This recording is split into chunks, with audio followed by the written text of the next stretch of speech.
This presentation is about the secretome of mononuclear cells and its role in immunosuppression in a murine autoimmune myocarditis model.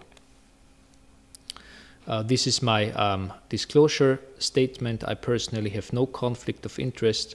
However, the Medical University of Vienna holds patents regarding to the topic I'm going to talk, and the senior author of this presentation is a shareholder of a small company which also has claimed financial interest in regard to what I'm going to talk about.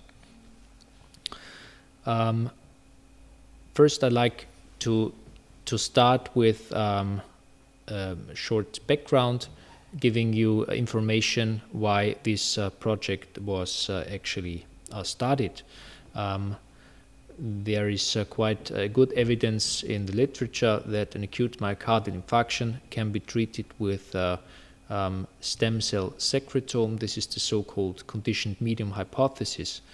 And shortly after this hypothesis was formulated, and it was proved that the secretome is in fact effective in ischemic diseases, it was found out that the secretome of stem cells is comparable to the secretome of normal peripheral blood cells. So we formulated a hypothesis that maybe we could treat ischemic diseases by using the secretome of irradiated peripheral mononuclear cells, which are also called APOSEC. The production of APOSEC is highly standardized. A venous blood collection is performed. PBMCs are separated with fecal density centrifugation, and PBMCs are then irradiated and incubated for 24 hours. The supernatant is separated from the cellular compounds, dialyzed and lyophilized in the further step. And we could show that APOSEC is highly effective in treating acute myocardial infarction, and all those citations give you an idea that this compound really works. So, does the radiation really make a difference? This was a question which was put forward, and we looked into that in detail. And without getting too much into detail, we saw that the irradiation is essential in ischemic diseases, but is not necessary when using the MNC secretome for inflammatory diseases. So, what is the role of secretome in immunosuppression? We know that stem cells possess immunosuppressive features. We know that immunosuppression might be beneficial during an acute myocarditis. And of course, we know that stem cells, as I've previously said, is comparable to the secretome of peripheral blood cells. So we just produced a secretome of MNC, of mononuclear cells without applying irradiation, and this was our compound for the experiments I am going to talk about. Here you see the experimental setting of an acute myocarditis model. This is a model where mice are vaccinated twice within 1 week with a myosin homologue, which is very similar to the cardiac myosin, and 21 days after this vaccination, mice will develop a lymphocytic infiltrate, and they will develop an acute myocarditis. In the further set of experiments, we looked on the effects of MNC secretome in isolated CD4 cells, since the acute experimental autoimmune myocarditis model I've just presented is known to be a CD4 cell dependent autoimmune disease.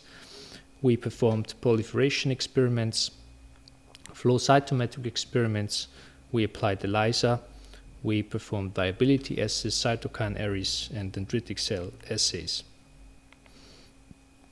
This is the first result slide showing you how the model works.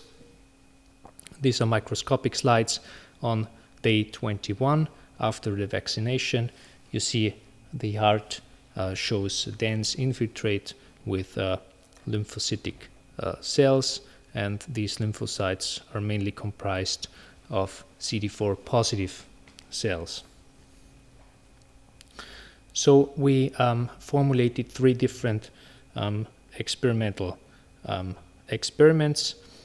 In the first one, the MNC secretome was intraperitoneally injected at day 0. In the second group, we treated mice on day 7, and in the third group, we treated mice on day 14.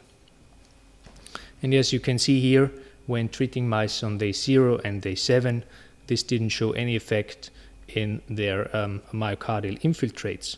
However, when treating mice on day 14, we could see a significantly reduction of CD4 positive cells in the myocardium of mice.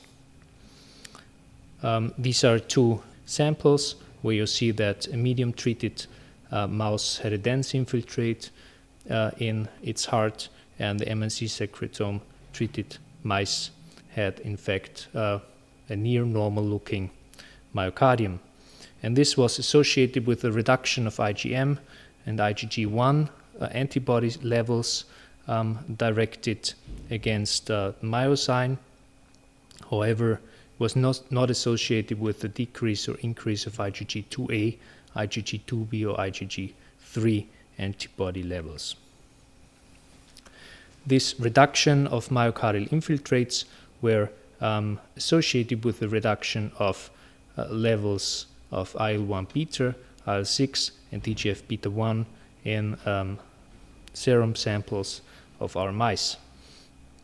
To prove the concept of what we've just seen, as we purified splenocytes from our mice and stimulated them again with the myosin fragment and performed proliferation experiments.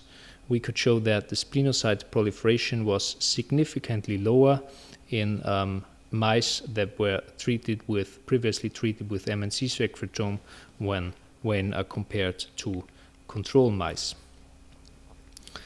So, as I've told you, the autoimmune myocarditis model we applied is a CD4 positive cell-dependent autoimmune model. So we were especially interested in the function of CD4 cells, and we performed in the first step stimulation assays and proliferation assays of purified CD4 cells using PHA and anti-CD3, and we could find that by adding MNC secretome to those experiments, the proliferation was significantly reduced and dose-dependently reduced when compared to control experimental settings. And the reason for this was that the CD4 cells actually went into apoptosis. On the right side of the slide, you see that after 24 hours, about 30% of highly purified CD4 cells become apoptotic when treated with MNC secretome. And to prove that this is in fact apoptosis and not just necrosis, we performed histone release assays and blocked the apoptotic pathways by adding caspase inhibitors. And as you can see on the right bottom, histone release could nearly completely be blocked by adding caspase inhibitors to the experiments. These data with purified CD4 cells could also be confirmed with using URCAT cell lines. Again, MNC secretome or treatment of those cells with MNC secretome resulted in a significant increase of annexin positivity.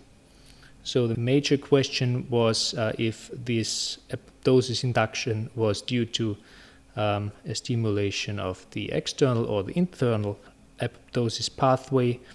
So we specifically blocked different caspases and found out that our effect was in fact driven by the exogenic apoptosis pathway.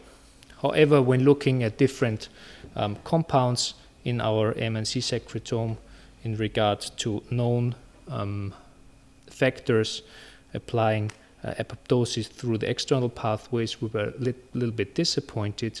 TNF alpha, soluble CD40 ligand, soluble Fas or soluble Fas ligand were not detectable, or only marginal levels were detectable in our compound. And even further, when we blocked known apoptosis-inducing factors exhibiting their apoptotic capacity through the external pathway, we didn't see any difference in histone release assays. When going back to our in vivo setting using the murine autoimmune myocarditis model, we found that 12 hours or 36 hours after treating mice, the absolute numbers and relative counts of CD4 positive cells were significantly reduced in MNC treated animals, and the CD4 CD8 cell ratio was also reduced in MNC secretome treated mice. But is it only the CD4 positive cells, or might there be an additional effect in regard to dendritic cells?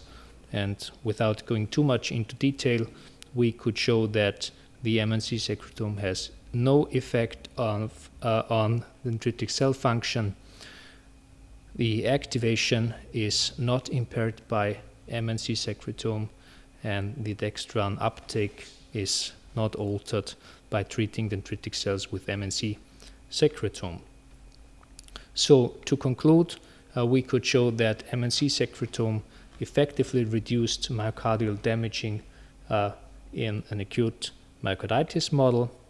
It mediates anti-proliferative effects, mainly due to the induction of apoptosis in CD4 positive cells. However, the responsible factors for these observations are still unknown. Thank you very much for your attention.